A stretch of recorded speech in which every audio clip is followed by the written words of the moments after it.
Hey guys, today the exercise of the day will be a variation of a push-up and a core drill. A couple of exercises combined together.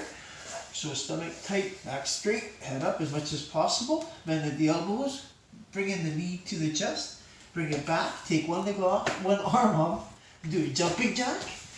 Then push, put both hands down, push your hips into the floor, push it up in the air, and then flat. And then the other side, push up, bring your knee in, you can't see it. Other arm comes up, do a jumping jack, arms down, down with the hips, up with the hips pushing back, and back square. Okay, so do a set of that 10 times please, 5 per side, alternating legs.